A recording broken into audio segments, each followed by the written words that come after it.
Member for Caldwell. Thank you, and thank you to the member for Bruce. And in fact, I'm going to take this opportunity to have a second bite at the cherry, as they say, having spoken when we tabled this report last week. And my intention up here was to actually talk about some of the recommendations, those 14 recommendations that members of the committee did find common ground on. Can I just say, it's very important. I'm going to actually focus on the title of the report, No One Teaches You How to Become an Australian. And as I said in the other chamber last week, this is a comment that was made by a young man, Gum Mamou, who works with the Les Twentyman Foundation in Victoria. And Gum's story, I think, illustrates very much what the aspirations and focus of this inquiry were to begin with, and they were to examine the current settlement services that we have in this country. It's always a good idea to audit our services and see whether they are appropriate, whether they are well targeted, whether they're actually meeting the needs of the people they are servicing.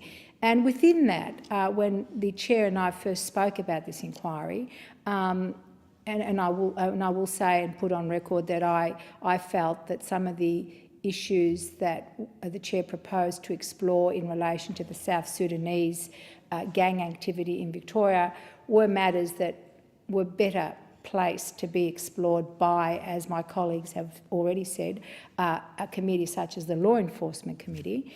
However, I felt, and other committee members felt, that it was probably a good idea to review the settlement services, but to also look at where they are found to be lacking in helping young migrants and young refugees, those who come here at a young age, and indeed those who are born here from migrant or refugee families, because the experience of a young person as they work their way through the integration process in Australia, in a country like Australia, is very different to that of their parents. And I know that for a fact because I was in the 60s, Madam Deputy Chair, a young person who came to Australia and went, and look at me, look how I turned out. And I went through that process, that integration process. And a lot of that for young people is about identity formation. It's about working out who they are and where they fit into a society that is very diverse. How they manage and balance, find some harmony between their home environment, their cultural inheritance and the expectations of their cultural inheritance, the traditions of their parents, how they balance that with the playground when they go to school, how they balance that and how they work with that as they begin to become adolescents in this country. So I felt that the settlement services, and many of us felt, they're not really designed for that sort of work. They're a 5-year period of agencies which very adequately and very well service new refugees and migrants more broadly. So when Gum Mamou came before the committee in one of our first hearings, and when he said, "Look, no one teaches you how to become an Australian," that resonated with me profoundly, because I think he had articulated exactly what a young person actually feels when they are out of kilter and cannot negotiate their way through the process of becoming an Australian. So this is why we've called the report that, and I want to thank Les Twentyman and the incredible amount of work that he does with a lot of young people who he virtually rescues from the disengagement and alienation. And Gum was one of those people, and today he is a mentor for young children, especially of the various African countries, and he works as a mentor in some of the local schools in Melton and elsewhere, and does an amazing job in helping those young people develop a sense of pride and a sense of purpose, and helps them. So I wanted to thank Gum for actually for that inspiration.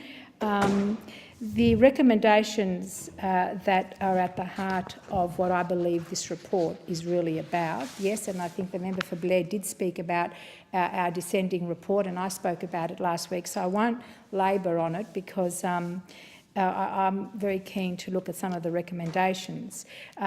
Recommendation 1 recommends that the Commonwealth provide additional funding to expand the Community Hubs network nationally and to establish similar flexible settlement services programs. Now, the Community Hubs, and I want to single out here Dr Sonia Hood, who is the CEO of Community Hubs Australia. I have 14 Community Hubs in my electorate, Deputy Speaker. They do an enormous amount of work with the newly arrived communities. And I want to, in particular, speak about the community hub at St Dominic's in Broadmeadows and the Good Samaritan Primary School in Roxburgh Park. They are receiving a large number of the refugees that have come to Australia in the last couple of years out of Iraq and Syria. And I have a very close working relationship, especially with the Good Samaritan, and I want to thank Principal Paul Seduneri and Vice Principal Helen Smith and Ban Shamum, who actually is the liaison officer between the school and the community, for allowing the committee to conduct one of its hearings at the school. And I want to thank them because the work that they do is above and beyond that of teaching the children. It is the schools that are the place where parents who've come to Australia take their children, and it is the school that is almost at the coalface of helping those families orient themselves into the community.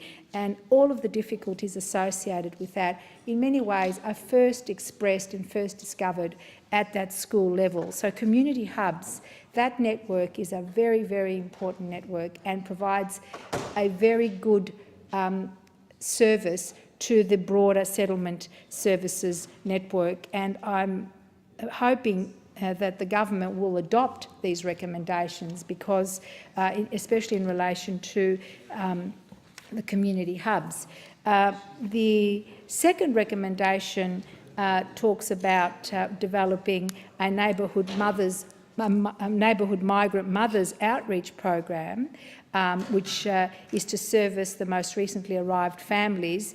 And this is a program that the committee, in its trip overseas, which saw us go to the United Kingdom, to Sweden, to Germany and to the United States. This is a program that we saw implemented in Germany, and they call it the District Mothers Program.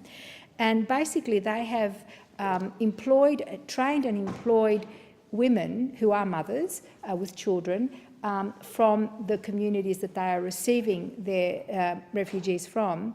And those women actually go into the homes of the newly arrived, and the idea is that they would be able to, they are better placed to connect with the mothers in those families, and they help them through and give them the confidence that they need to engage with the services in the broader community.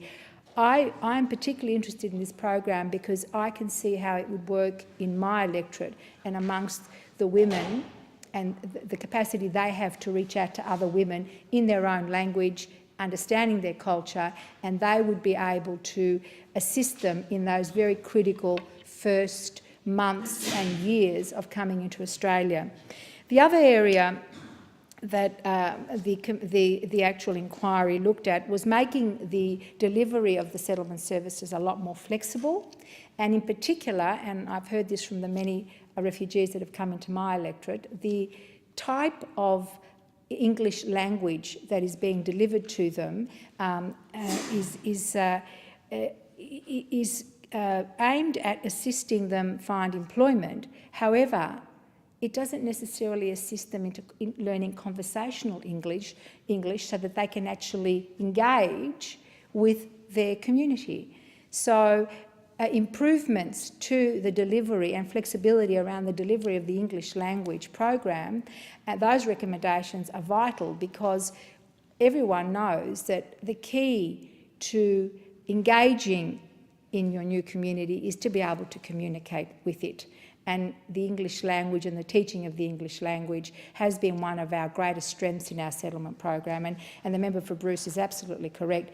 Multiculturalism and migration in this country isn't a success just by chance. It's a success because it has been underpinned by incredibly well-targeted settlement services. I have run out of time. I recommend this report to the House, and I encourage the government to adopt recommendations 1 to 14 in particular. I call the member for Swan.